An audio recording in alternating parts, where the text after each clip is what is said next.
एक समय की बात है। एक खतरनाक सी चुड़ैल एक गांव में आ जाती है।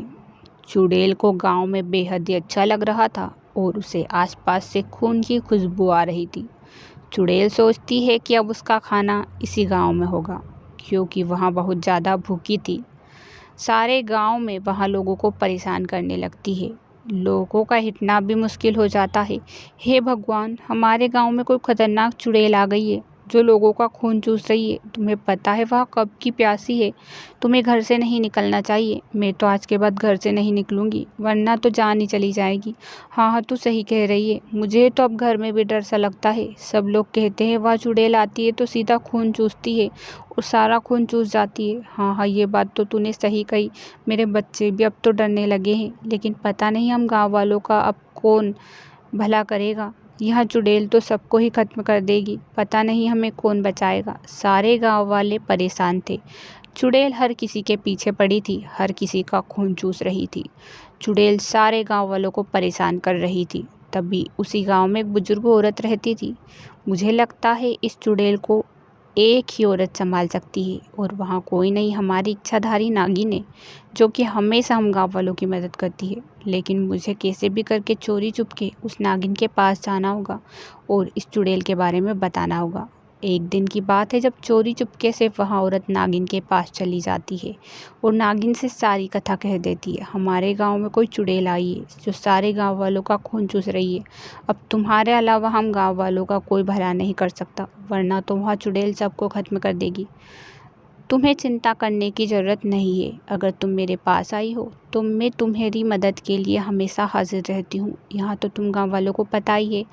तुम्हें चिंता करने की ज़रूरत नहीं है। हाँ, वो तो है, इसीलिए तो मैं तुम्हारे पास आई हूँ। मुझे पता है कि तुम हमारी समस्या का समाधान ज़रूर निकालोगी। दूसरे ही दिन चुड़ैल उस गांव में जैसे ही लोगों का पीछा करती है तो नागिन वहाँ पर पहुँच जाती है।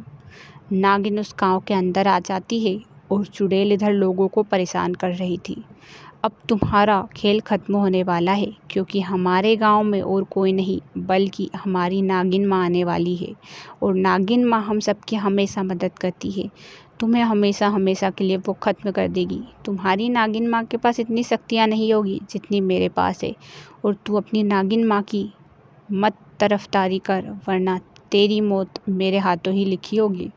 तेरा कोई कुछ नहीं कर पाएगा। अरे, तुम्हें अब चिंता करने की ज़रूरत नहीं है, क्योंकि अब तुम हमेशा हमेशा के लिए इस गाँव से जाने वाली हो, और हमें तो हमारी नागिन माँ बचा ही लेगी। यह सुनकर चुड़ैल नागिन माँ के पास पहुँच जाती है और नागिन माँ उससे कहती है, चुड़ैल, तेरा अंत अब निकट आ चुका है। तूने क्या सोचा था कि तू सारे गाँव वालों को परेशान कर लेगी? अब तू कुछ नहीं कर पाएगी। यह सुनकर चुड़ैल डर जाती है, क्योंकि सच में नागिन का इतना तेज था कि उसकी आंखें भी उससे मिला नहीं पा रही थी। थोड़ी ही देर बाद वहाँ नागिन चुड़ैल पर वार पे वार करती है, लेकिन चुड़ैल कुछ नहीं कर पाती और घायल हो जाती है। उसके बाद चुड़ैल हमेशा हमेशा के लिए वहाँ गाँव छोड़कर चली जाती है और गाँव वाले सुखी हो जाते हैं।